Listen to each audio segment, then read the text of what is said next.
আসসালামু আলাইকুম everyone, welcome to my channel. বিকেলের নাস্তার জন্য খুবই সহজভাবে ভীষণ মজাদার ঝটপট মাত্র 2টি আলু দিয়ে তৈরি করা যায় এমন একটি পাকোড়া আজকে তৈরি করে দেখাবো। নাস্তাটি তৈরি করা খুবই সহজ, মাত্র 2টি কাঁচা আলু আর ঘরে থাকা সামান্য কিছু উপকরণ দিয়ে যে ঝটপট এত মজার একটি বিকেলের নাস্তা তৈরি করা যায় তা আপনারা না তৈরি করে খেলে বুঝতেই পারবেন না। বাচ্চাদের টিফিনের জন্য কিংবা বিকেলে চায়ের আড্ডায় স্ন্যাক্স হিসেবে আলুর এই পাকোড়াটি একবার তৈরি করে দিলে পরিবারের বড় থেকে ছোট সকলেই খুবই পছন্দ। চলুন ঝটপট সহজে রেসিপিটি দেখে নিচ্ছি। এই রেসিপিটি তৈরি করার জন্য প্রথমে একটি মিক্সিং বলে আমি এরকম মিডিয়াম সাইজের 2টি কাঁচা আলু খোসা ছাড়িয়ে খুব ভালোভাবে পরিষ্কার করে নিয়েছি। এবার একটি গ্রেটার দিয়ে আলুগুলোকে আমি গ্রেট করে নিচ্ছি।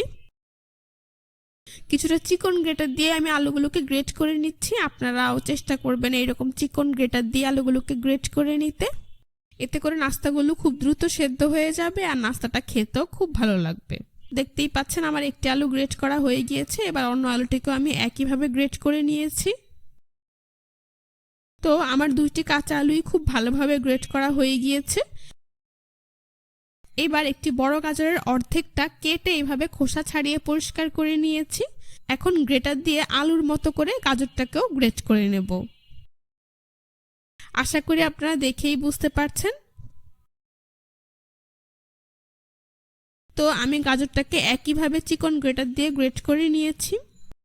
এবার এখানে আমি অ্যাড করে দিচ্ছি সামান্য পরিমাণ লবণ। এই লবণটাকে আলু আর গাজরের সাথে খুব ভালোভাবে মিশিয়ে 5 থেকে 7 মিনিটের মতো সময় নিয়ে এইভাবে মেখে নিতে হবে। এতে করে গ্রেট করার কারণে আলু আর গাজরে থাকা অতিরিক্ত পানিটা বেরিয়ে আসবে।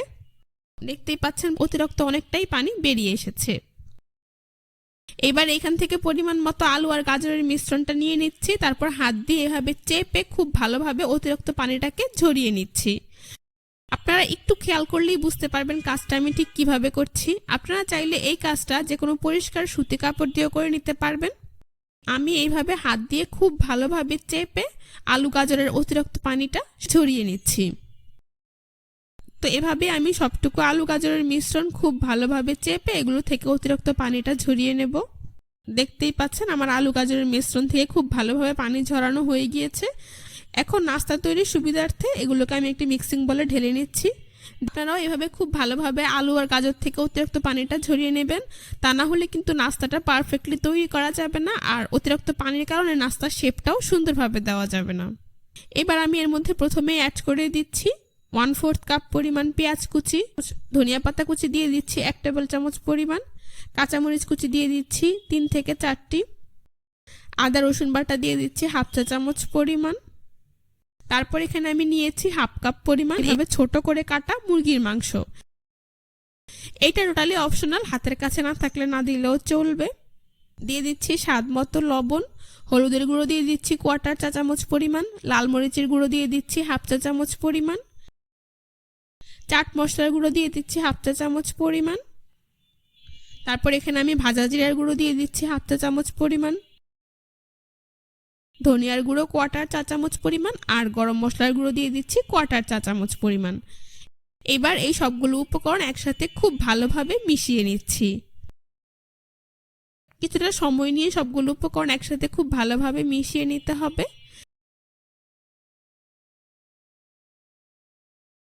দেখতেই পাচ্ছেন আমার সবগুলো উপকরণ কিন্তু খুব ভালোভাবে মেশানো হয়ে গিয়েছে।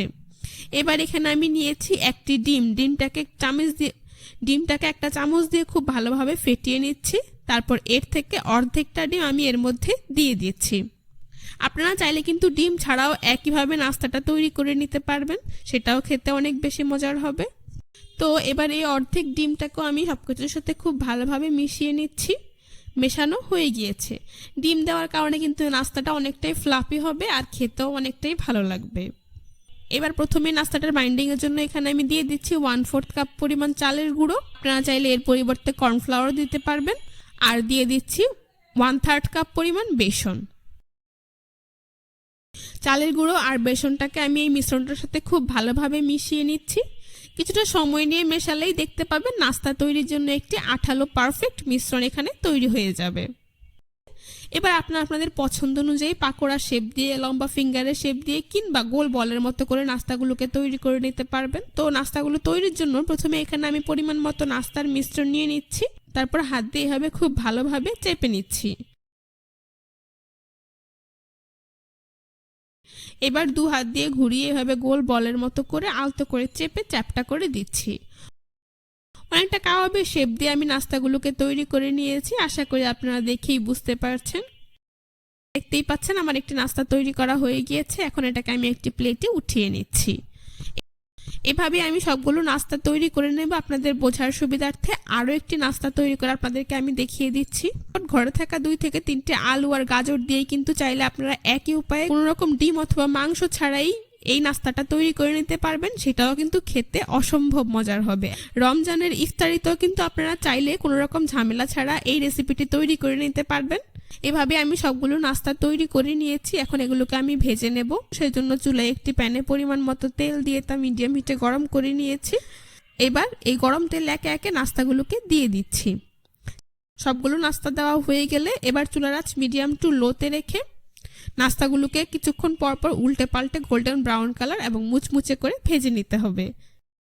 যেহেতু আমি কাঁচা আলু এবং মাংস ব্যবহার করেছি, তাই অবশ্যই চুলার আঁচ মিডিয়াম টু লোতে রেখে ভেজে নিতে হবে, তা না হলে নাস্তাগুলো বাইরে দিয়ে পুড়ে যাবে কিন্তু ভেতরে ভালোভাবে কুক হবে না। খেয়ে বুঝতে পারছেন আমার নাস্তাগুলো ভাজা হয়ে গিয়েছে, খুব সুন্দর কালার চলে এসেছে। এখন একটি ছাঁকনি দিয়ে এগুলোকে তেল থেকে তুলে খুব ভালোভাবে তেল ঝরিয়ে একটি নাস্তার প্লেটে উঠিয়ে নিচ্ছি। তো এভাবে আমি বাকি নাস্তাগুলোকে তেল ঝরিয়ে নাস্তার প্লেটে উঠিয়ে নিচ্ছি।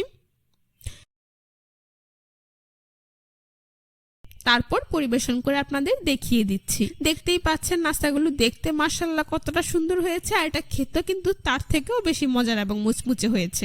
আপনারা ঝটপট বিকেলের নাস্তায় বাচ্চাদের টিফিনের জন্য কিংবা ইফতারিতে এই কাঁচা আলুর কাবাবটা একবার তৈরি করে দিলে পরিবারের বড় থেকে ছোট সকলেই এটা খেয়ে আপনার খুবই প্রশংসা করবে।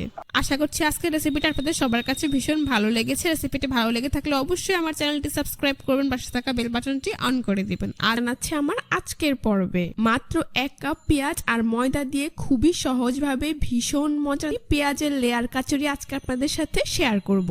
বাসায় আমরা সকলেই বিভিন্ন ধরনের কাচুরি কিংবা পুরি তৈরি করে থাকি, আজকে আমি শুধুমাত্র পেঁয়াজ দিয়ে খুবই মজাদার ভিন্ন উপায়ে তৈরি করা যায় এমন একটি কাচুরি তৈরি করে দেখাবো। যারা এই কাচুরিটা টিফিনের জন্য কিংবা বিকেলের স্ন্যাক্স হিসেবে খুবই পছন্দ করবে। এই রেসিপিটি তৈরি করার জন্য প্রথমেই একটি মিক্সিং বলে আমি 1 কাপ পরিমাণ ময়দা নিয়ে নিচ্ছি। আপনারা চাইলে এর পরিবর্তে আটাও ব্যবহার করতে পারবেন। দিয়ে দিচ্ছি স্বাদ মতো লবণ, তারপর এখানে আমি দিয়ে দিচ্ছি প্রায় 1.5 টেবিল চামচ পরিমাণ রান্নার রেগুলার তেল। চিলি ফ্লেক্স দিয়ে দিচ্ছি 1 চা চামচ পরিমাণ। এইবার সবগুলো উপকরণ একসাথে হাত দিয়ে খুব ভালো করে মিশিয়ে নিচ্ছি। এইখানে ময়ানটা যত ভালো হবে নাস্তাটা তত বেশি খাস্তা এবং ক্রিস্পি হবে। চিলি ফ্লেক্সটা টোটালি অপশনাল, হাতের কাছে না থাকলে না দিলেও চলবে। তো যখন দেখবেন ময়দা এইভাবে হাত দিয়ে মুঠো করলে দলা পেকে যায়, তাহলে বুঝতে হবে ময়দা পারফেক্টলি মাখানো হয়ে গিয়েছে। এখন আমি এর মধ্যে অল্প অল্প করে পানি অ্যাড করে একটি সফট ডো তৈরি করে নিচ্ছি। এখানে আমি নর্মাল টেম্পারেচারের পানিটাই ব্যবহার করেছি। এখানে ডোটা আপনারা নর্মাল রুটির ডো থেকে কিছুটা নরম করেই তৈরি করে নেবেন। তো দেখতেই পাচ্ছেন এইভাবে অল্প অল্প করে পানি অ্যাড করে আমি একটি সফট ডো তৈরি করে নিয়েছি। এবার এর উপর আমি সামান্য পরিমাণ তেল মাখিয়ে একটি ঢাকনা দিয়ে ঢেকে এটাকে রেস্টে রেখে দেবো 15 থেকে 20 মিনিটের জন্য। ওখানে চলুন ঝটপট একটি পেঁয়াজের মজাদার পুর তৈরি করে নিচ্ছি। সেই জন্য আমি চুলায় এরকম একটি প্যানে প্রায় 2 টেবিল চামচের মতো রান্নার রেগুলার তেল দিয়ে দিচ্ছি। তেল কিছুটা গরম হয়ে গেলে এখানে আমি দিয়ে দিচ্ছি প্রায় 1 কাপ পরিমাণ পেঁয়াজ কুচি। তারপর এখানে আমি দিয়ে দিচ্ছি 3 থেকে 4টি কাঁচামরিচ কুচি। চুলার আঁচ মিডিয়ামে রেখে এই পেঁয়াজ আর কাঁচামরিচটাকে প্রায় 4 থেকে 5 মিনিটের মতো ভেজে নেব, যাতে করে পেঁয়াজের কাঁচা গন্ধটা চলে যায় আর পেঁয়াজ কিছুটা নরম হয়ে আসে। তো দেখতেই পাচ্ছেন আমার পেঁয়াজটা কিন্তু ভাজা হয়ে গিয়েছে। এখন আমি এর মধ্যে দিয়ে দিচ্ছি 1/2 চা চামচ পরিমাণ রসুন বাটা আর দিয়ে দিচ্ছি 1/2 চা চামচ পরিমাণ আদার পাউডার। আপনারা চাইলে এখানে আদা বাটাও দিতে পারবেন। তো রসুন আর আদাটাকেও পেঁয়াজের সাথে খুব ভালো করে মিশিয়ে 3 থেকে 4 মিনিটের মতো ভেজে নেব, এতে করে মশলার কাঁচা গন্ধটা থাকবে না। তো এগুলো আমার ভাজা হয়ে গিয়েছে। এখন আমি কিছু শুকনো মশলা এর মধ্যে দিয়ে দিব। এজন্য প্রথমে আমি নিয়েছি 1/2 চা চামচ পরিমাণ লাল মরিচের গুঁড়ো, দিয়ে দিচ্ছি 1/4 চা চামচ পরিমাণ হলুদের গুঁড়ো, স্বাদ মতো লবণ, ধনিয়ার গুঁড়ো দিয়ে দিচ্ছি 1/4 চা চামচ পরিমাণ, ভাজা জিরার গুঁড়ো 1/2 চা চামচ পরিমাণ। তারপর নিয়েছি ম্যাগির ম্যাজিক মশলা, এখান থেকে অর্ধেকটা আমি এখানে দিয়ে দিচ্ছি। সবশেষে এখানে আমি অ্যাড করে দিচ্ছি 1/4 চা চামচ পরিমাণ গরম মশলা। তো সবগুলো মশলা একসাথে খুব ভালো করে মিশিয়ে নিচ্ছি। এর মধ্যে আপনাদের কাছে কোনো মশলা অনুপস্থিত থাকলে তা না দিলেও চলবে। মশলাগুলোকে সবকিছুর সাথে খুব ভালো করে মিশিয়ে নিয়ে এটাকেও 3 থেকে 4 মিনিটের মতো ভেজে নেব, যাতে করে মশলাগুলোর কাঁচা গন্ধ চলে যায়। এখন এখানে আমি দিয়ে দিচ্ছি প্রায় 1.5 টেবিল চামচ পরিমাণ বেসন। এটা টোটালি অপশনাল, তবে এখানে বেসনটা দিলে নাস্তার স্বাদ অনেকটাই বেড়ে যাবে। বেসনটাকেও সবকিছুর সাথে খুব ভালো করে মিশিয়ে 2 থেকে 3 মিনিটের মতো ভেজে নিচ্ছি। ভাজা হয়ে গিয়েছে। এবার আমি এখানে অ্যাড করে দিচ্ছি 1 টেবিল চামচের মতো ধনিয়া পাতা কুচি। ধনিয়া পাতাটাকেও সবকিছুর সাথে খুব ভালো করে মিশিয়ে নিচ্ছি। এখন চুলা বন্ধ করে এই পুরটাকে একটি বাটিতে আমি উঠিয়ে নিচ্ছি। ফিরে এলাম 20 মিনিট পর, ঢাকনা সরিয়ে নিচ্ছি। এই যে দেখুন আমার ডো ঠিক কতটা সফট হয়েছে। এখন এটাকে আরো কিছুক্ষণ মথে নিচ্ছি, তারপর একটি বোর্ডের ওপর নিয়ে নিচ্ছি। বোর্ডের ওপর নিয়ে এইভাবে লম্বা রোলের মতো করে নিচ্ছি। তারপর একটি ছুরি দিয়ে এটাকে সমান 4 ভাগে ভাগ করে নিচ্ছি। তো এখান থেকে একটি লেচি রেখে বাকিগুলোকে আমি মিক্সিং বলে ঢেকে রাখছি। লেচিটাকে এইভাবে গোল বলের মতো তৈরি করে নিচ্ছি।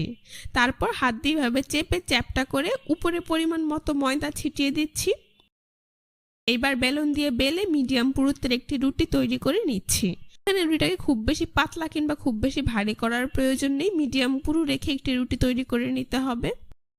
এই যে দেখুন আমার রুটি তৈরি করা হয়ে গিয়েছে। এবার অন্য একটি মিক্সিং বলে আমি প্রায় 1.5 টেবিল চামচের মতো ময়দা নিয়ে নিচ্ছি। তারপর এর মধ্যে অল্প অল্প করে সয়াবিন তেল অ্যাড করে দিচ্ছি। তো ময়দা সয়াবিন তেলের সাথে মিশিয়ে এরকম একটি ব্যাটার তৈরি করে নিচ্ছি। এটা দেখুন আমার ব্যাটার তৈরি করা হয়ে গিয়েছে আর এর ঘনত্বটা ঠিক এইরকম হয়েছে। এখন তৈরি করে রাখা এই ময়দা তেলের ব্যাটারটা আমি এই রুটির উপর এইভাবে দিয়ে দিচ্ছি। তারপর হাত দিয়ে পুরো রুটিতে খুব ভালো করে ছড়িয়ে দিচ্ছি। আশা করি আপনারা দেখেই বুঝতে পারছেন। এখন রুটিটাকে আমি এক পাশ থেকে এইভাবে ভাঁজ করে দিচ্ছি। একইভাবে এর অপর পাশটা এনে এর উপর এইভাবে ভাঁজ করে দিচ্ছি। তারপর হাত দিয়ে খুব ভালো করে চেপে দিচ্ছি। এবার রুটির এই অংশের উপরেও আমি ময়দা আর তেলের মিশ্রণটা দিয়ে দিচ্ছি। একইভাবে হাত দিয়ে পুরো রুটিটাতে ছড়িয়ে দিচ্ছি। তারপর রুটিটাকে এক পাশ থেকে ধরে এইভাবে ভাঁজ করে দিচ্ছি। এই অংশটাকেও আমি হাত দিয়ে খুব ভালো করে চেপে নিচ্ছি। এইবার একটি বেলুন দিয়ে আমি আলতো হাতে এটাকে কিছুটা বেলে নিচ্ছি। বেলা হয়ে গিয়েছে। এবার এর উপরও আমি একইভাবে ময়দা আর তেলের মিশ্রণটা দিয়ে দিচ্ছি। তারপর হাত দিয়ে পুরোটাতে একইভাবে ছড়িয়ে দিচ্ছি। এবার এর নিচের অংশ থেকে এইভাবে রোলের মতো করে ফোল্ড করে দিচ্ছি। পুরো রুটিটাকে আমি এইভাবে নিচ থেকে রোলের মতো ফোল্ড করে দিচ্ছি। কিছুটা টাইট করে এখানে আপনারা রোলটা তৈরি করে নেবেন। এই যে দেখুন খুব সুন্দর একটি রোল তৈরি করা কিন্তু হয়ে গিয়েছে। এখন একটি ছুরি দিয়ে আমি এর মাঝ বরাবর এরকম সমান 2 ভাগে ভাগ করে নিচ্ছি। খুবই আলতো ভাবে ধরে কোনো রকম চাপ প্রয়োগ করা ছাড়াই এখানে 2 ভাগ করে নিতে হবে, তা না হলে লেয়ারটা নষ্ট হয়ে যেতে পারে। এখন এর একটি ভাগ দেখতে ঠিক এইরকম হয়েছে আর লেয়ারটা কত সুন্দর স্পষ্ট বোঝা যাচ্ছে। এখন এখান থেকে একটি লেচি আমি নিয়ে নিচ্ছি, অন্যটিকে মিক্সিং বলে ঢেকে রাখছি। তারপর এটাকে এভাবে হাত দিয়ে আলতো হাতে চেপে চ্যাপটা করে নিচ্ছি। এবার একটি বেলুন দিয়ে আলতো হাতে বেলে ছোট একটি রুটি তৈরি করে নিচ্ছি। এখানে রুটি তৈরি করার সময় আপনারা কোনো প্রকার তেল কিংবা ময়দা ব্যবহার করবেন না। তো দেখতেই পাচ্ছেন এইরকম ছোট একটি রুটি আমি তৈরি করে নিয়েছি। আমি এটাকে একটি বাটির মধ্যে নিয়ে নিচ্ছি। তারপর তৈরি করে রাখা পেঁয়াজের পুর থেকে পরিমাণ মতো পুর আমি এই রুটির মধ্যে নিয়ে নিচ্ছি। এবার এই রুটিটাকে বাটি থেকে তুলে নিচ্ছি। তারপর রুটিটার এক পাশ থেকে এইভাবে ভাঁজ করে এর মুখটা খুব ভালো করে লাগিয়ে নিচ্ছি। আশা করি আপনারা পুরো প্রসেসটা দেখেই বুঝতে পারছেন কাজটি আমি ঠিক কিভাবে করছি। আমি এর উপরের পাশটাকে এইভাবে ঘুরিয়ে অল্প একটু অংশ ছিঁড়ে ফেলে দিচ্ছি। তারপর আঙ্গুল দিয়ে এইভাবে চেপে সব পাশ সমান করে দিচ্ছি। আশা করি আপনারা দেখেই বুঝতে পারছেন। এবার আলতো হাতে এটাকে চেপে মিডিয়াম সাইজের একটি কাচুরি তৈরি করে নিচ্ছি। এখানে খুব বেশি চেপে এটাকে বড় করার প্রয়োজন নেই। তো দেখতেই পাচ্ছেন আমরা কিন্তু একটি পারফেক্ট কাচুরি তৈরি করা হয়ে গিয়েছে। এখন এটা ভাজার জন্য তৈরি আমি সবগুলো কাচুরি তৈরি করে নিয়েছি। এবার এগুলোকে আমি ভেজে নেব। সেই জন্য চুলায় একটি প্যানে পরিমাণ মতো তেল দিয়ে তা মিডিয়াম হিটে গরম করে নিয়েছি। এখন চুলার আঁচ একদম লোতে করে দিয়ে নাস্তাগুলোকে একে একে গরম তেলে দিয়ে দেব। প্রথমে 5 থেকে 6 মিনিটের মতো চুলার আঁচ লোতে রেখে এগুলোকে ভেজে নেব। তাহলে দেখবেন এই লেয়ার কাচুরির লেয়ারগুলো খুব সুন্দরভাবে খুলে আসবে আর এটা অনেকটাই ফুলে যাবে। এই যে দেখুন আমার এগুলো কিন্তু ফুলে গিয়েছে। এখন আমি চুলার আঁচ মিডিয়ামে করে দেব। তারপর নাস্তাগুলোর এক পাশ ভাজা হয়ে গেলে এগুলোকে আমি উল্টে দিচ্ছি।